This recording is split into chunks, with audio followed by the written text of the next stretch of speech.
আমি ভাৰতৰ ছাত্ৰ ফেডাৰেশ্যন চমুকৈ SFI মধ্য খাৰিজাবিঞ্জি আঞ্চলিক কমিটি উদ্যোগত আমাৰ প্ৰেচিডেণ্ট আছে, আমাৰ সদস্য আছে।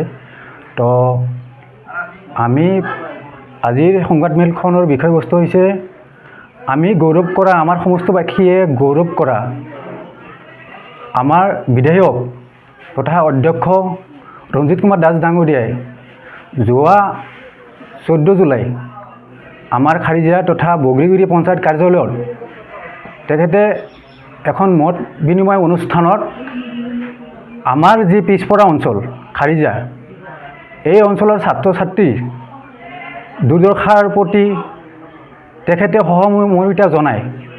তেখেতে এখন হায়াৰ ছেকেণ্ডাৰী স্কুল স্থাপিত কৰিব বুলি ঘোষণা কৰিছে। কিন্তু পৰিতাপৰ কথা এই যে তেখেতে সেই হায়াৰ ছেকেণ্ডাৰীখন চৰকাৰী নহয়, প্ৰাইভেট খুলিব। কিন্তু আমি SFI কৈছোঁ, আমি 2017 চনৰ পৰা আমি দাবী জনাই আহিছোঁ, আমি বিভিন্ন আন্দোলন পাতি মেমৰেণ্ডাম দি আহিছোঁ যে আমাৰ খাৰিজাত এখন কলেজ লাগে। আমাৰ যে এই আমাৰ নদী সদৃশ এই দ্বীপ সদৃশ খাৰিজা বিজনী চাৰিওফালে নদীৰে ঘেৰি আছে, এই পিছপৰা অঞ্চলত আমাৰ ছাত্ৰ ছাত্ৰী থকাৰ কাৰণে আমি দীৰ্ঘদিন ধৰি আমি এখন কলেজৰ কাৰণে আন্দোলন কৰি আহিছোঁ। আমি আন এটা সমস্যা হৈছে আমাৰ নলজিৰা নদীত এখন দলঙৰ ব্যৱস্থা কৰিব লাগে। আমি মানে শ ছাত্ৰ ছাত্ৰী নলজিৰা নদীৰে আমি সৰভোগত কলেজত আমি যাব লগা হয়, ছাত্ৰ ছাত্ৰীৰ যি দুৰ্দশা। সেয়েহে আমি অধ্যক্ষক মানে আমি লজ্জিত হৈছোঁ আমাৰ অধ্যক্ষক যি কাৰ্যকলাপ, সেই কিয়নো তেখেতে অধ্যক্ষ হৈ তেখেতে চৰকাৰৰ মানুহ হৈ কেনেকৈ প্ৰাইভেট স্কুল খুলিব পাৰে, তেখেতে কেনেকৈ প্ৰাইভেট স্কুল খুলিব। তো আমাৰ সন্দেহ হৈছে তেখেতে আমাৰ অঞ্চলৰ গৰীব দুখীয়া ছাত্ৰ ছাত্ৰীৰ প্ৰতি সহমৰ্মিতা জনায়, দৰদী জনায় তেখেতে এইখন স্কুল কৰা নাই। আমাৰ সন্দেহ হৈছে তেখেতে শিক্ষাৰ নামত বেপাৰ বাণিজ্য কৰাৰ কাৰণে কাৰোবাক দলীয় মানুহক সুযোগ সুবিধা কৰি দিয়া হৈছে বুলি আমাৰ অনুমান হৈছে। গতিকে এই ষড়যন্ত্ৰৰ পৰা বিৰত থাকক অধ্যক্ষ ডাঙৰীয়াই। আমি SFI দাবী জনাইছোঁ যে এতে চৰকাৰী কলেজ দিয়ক। আগৰ বিধায়কজনে ইতিমধ্যে চৰকাৰৰ প্ৰস্তাৱিত মতে এখন মডেল কলেজৰ প্ৰস্তাৱ এতে দিয়া হৈছে। পঞ্চায়তৰ পশ্চিমে 40 বিঘা মাটি দিয়া হৈছে কলেজৰ নামত, আগৰ বিধায়ক মনোৰঞ্জন তালুকদাৰে। আৰু যিখন আমাৰ ব্ৰিজ, যিখন পাৰঘাটৰ আমাৰ যি সমস্যা, সেই পাৰঘাটৰ ব্ৰিজৰ কাৰণে তেখেতেও এখন ইষ্টিমেট বনাইছে 28 কোটি টকাৰ। আমাৰ মুখ্যমন্ত্ৰীজনে বিভিন্ন সময়ত প্ৰতিশ্ৰুতি দিছিল দিম বুলি, কিন্তু এতিয়ালৈকে কৰি দিয়া নাই। তো তেখেতে বিৰোধী MLA আছিল, যোৱাটো সময়ছোৱাত বিৰোধী MLA আছিল মনোৰঞ্জন তালুকদাৰ। তো সেই সময়ত BJPৰ নেতা কৰ্মীয়ে সমালোচনা কৰিছিল তেখেতে বেঞ্চাৰ MLA। গতিকে এতিয়াতো বেঞ্চাৰ MLA নহয়, তেখেতেও চৰকাৰী MLA। এতিয়াতো MLA নহয়, তেখেতে অধ্যক্ষ। গতিকে অধ্যক্ষ ডাঙৰীয়াই এতিয়া এখন কলেজ আৰু ব্ৰিজখন নকৰাৰ কোনোতো মানে নাই। তেখেতে মানে সৎ ইচ্ছা লাগে, তেখেতে সঁচা অৰ্থত যদি আমাৰ অঞ্চলৰ মানুহক ভাল পায়, এই অঞ্চলৰ ছাত্ৰ ছাত্ৰীৰ প্ৰতি তেওঁৰ দৰদ আছে, তেনেহ'লে এতিয়া সেই কলেজখনকে কৰক। কোনো কাম বিচাৰে, কোনো ডেভেলপমেণ্টৰ কোনো কাম বিচাৰে, তেনেহ'লে অধ্যক্ষৰ কথা শুনিব লাগিব। আৰু সকলো মন্ত্ৰীয়ে বাধ্য আমাৰ ভৱানীপুৰ সৰ্বুক সমষ্টিৰ কাম কাজবিলাক কৰিবলৈ, কাৰণ তেখেতে অধ্যক্ষ সময় নাপাব। গতিকে যদি মুখ্যমন্ত্ৰী ডাঙৰীয়াইও নিৰ্দেশ দিয়া আছে যে আমাৰ সমষ্টিত কাম কৰিবলৈ, তেখেতে নিৰ্দেশ দিয়া আছে সকলো মন্ত্ৰীবিলাকক। গতিকে খালি কেৱল তেওঁৰ ইচ্ছাহে লাগে, তেওঁক ডিমাণ্ড কৰক। তেখেতে ডিমাণ্ড কৰক মন্ত্ৰীবিলাকক, তেখেতে শিক্ষামন্ত্ৰীক ডিমাণ্ড কৰক, আবেদন কৰক যে আমাৰ ইয়াতে খাৰিজাত এখন কলেজ লাগে। তেখেতে ডিমাণ্ড কৰক, PWD মন্ত্ৰীক ডিমাণ্ড কৰক যে আমাৰ নলজোৰা নদীৰ ওপৰত এখন ব্ৰিজ লাগে। গতিকে যদি তেখেতে সদ ইচ্ছা কৰে, তেনেহ'লে ইয়াতে ব্ৰিজ বা কলেজ নোহোৱাৰ কোনো মানে নাই। আমাৰ তাতে ভিডিঅ' ফুটেজ আছে, অধ্যক্ষ ডাঙৰীয়াই নিজ মুখে কৈছে নিজ মুখে কৈছে ইয়াতে প্ৰাইভেটলি এখন হায়াৰ ছেকেণ্ডেৰী স্কুল খোলা হ'ব। ঠিক আমি কোনো কালে শুনা নাই অধ্যক্ষ এজনে যে প্ৰাইভেট স্কুল খুলিব পাৰে। সাধাৰণ দৰিদ্ৰ দুখীয়া ছাত্ৰ ছাত্ৰীৰ কাৰণে চৰকাৰী কলেজ দিব লাগে, তাৰ পৰিৱৰ্তে তেখেতে প্ৰাইভেট স্কুল খুলিবহে কৈছে, প্ৰাইভেট স্কুলহে খুলি দিব। এয়া কেনেকুৱা? আমি অসমত কোনো কালেই শুনা নাই যে অধ্যক্ষ ডাঙৰীয়াই চৰকাৰে প্ৰাইভেট স্কুল খুলি দিব পাৰে সাধাৰণ দৰিদ্ৰ ছাত্ৰ ছাত্ৰীৰ কাৰণে।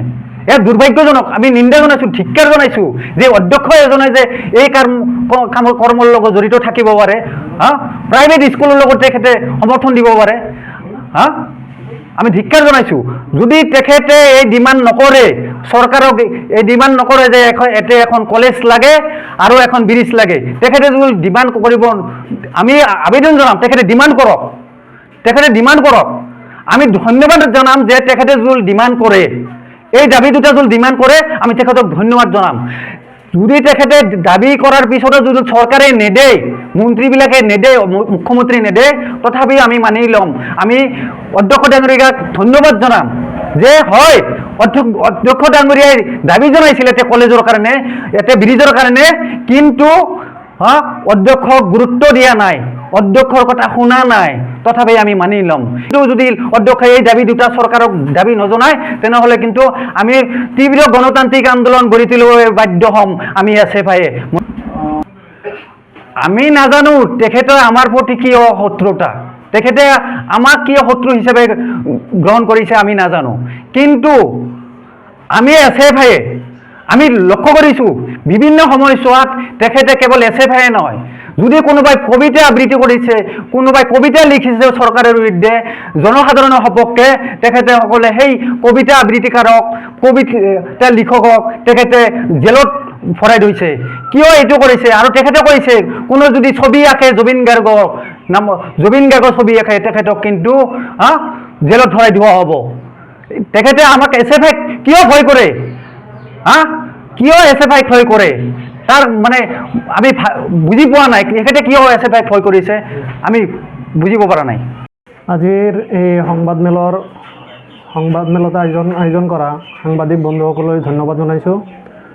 আজি মধ্য কাৰ্য বিজনী আঞ্চলিক কমিটিৰ পৰা আমি ৰঞ্জিত দাস ডাঙৰে দিয়া বক্তব্যৰ বিৰোধিতা কৰি এই সংবাদমেল আয়োজন কৰিছোঁ। ৰঞ্জিত দাস ডাঙৰীয়া 14 জুলাইত আহি আমাৰ বগৰীগুৰি পঞ্চায়তত, মধ্য কাৰ্য বিজনীৰ অন্তৰ্গত বগৰীগুৰি পঞ্চায়তত আহি এটা ভাষণ দিছিল। আমাৰ পৰিলক্ষিত হৈছে যে বগৰীগুৰি পঞ্চায়তত এখন উচ্চতৰ মাধ্যমিক বিদ্যালয় স্থাপন কৰিব, সেয়াও প্ৰাইভেটলি কৰিব বুলি তেওঁ ব্যক্ত কৰিছে।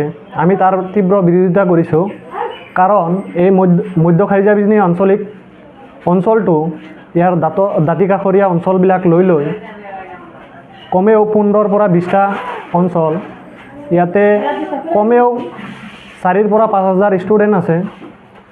গতিকে এই দূৰত্বখিনি আমাৰ এই দাঁতিকাষৰীয়া অঞ্চলৰ লগত কোনো কলেজ নাই। সেই মৰ্মে আমাৰ ইয়াৰে ছাত্ৰবিলাক হয়তো সৰবুক বৰনগৰ কলেজলৈ যাব লাগে, নহ'লে বৰপেটা ৰোডৰ GLC কলেজলৈ যাব লাগে। এই GLC কলেজ আৰু বৰনগৰ কলেজটো আমাৰ ইয়াৰ পৰা মধ্য কাৰ্য অঞ্চলৰ পৰা কমেও 15 কিলোমিটাৰ বৰনগৰ কলেজ, আৰু GLC কলেজটো হ'ল কমেও 13 কিলোমিটাৰ। গতিকে আমি মন্ত্ৰী ৰঞ্জিত কুমাৰ দাসক জনাব খোজোঁ, NAP 2020ৰ আণ্ডাৰত যি অবজেক্টিভ আছিল, সেই অবজেক্টিভ কেইটা হ'ল যে 10 কিলোমিটাৰৰ অন্তৰালত এখনকৈ মহাবিদ্যালয় স্থাপন কৰিব লাগিব, নাইবা উচ্চতৰ মাধ্যমিক বিদ্যালয় স্থাপন কৰিব লাগিব। সেই নকৰি যিহেতু আমাৰ 15 কিলোমিটাৰ সৰবুক আৰু 10 কিলোমিটাৰ GLC কলেজ, সেই পৰিপ্ৰেক্ষিতত আমাৰ ইয়াতে এখন মহাবিদ্যালয় স্থাপন কৰিব লাগে, চৰকাৰী মহাবিদ্যালয় স্থাপন কৰিব লাগে। কিন্তু সেই নকৰি কি কৰি আছে, চৰকাৰী পক্ষৰ মানুহে প্ৰাইভেট স্কুলৰ বাবে খোলাৰ বাবে অৰিহণা যোগাই আছে। তাৰ মানে এই দুখীয়া মানুহখিনিৰ ওপৰত তেওঁলোকে আৰু বুজবিলাক জাপি দিব খুজিছে। গতিকে আমি এই মন্ত্ৰী ৰঞ্জিত কুমাৰ দাস ডাঙৰীয়াৰ বক্তব্যক নিন্দা আৰু গৰিহণা জনাইছোঁ। যদি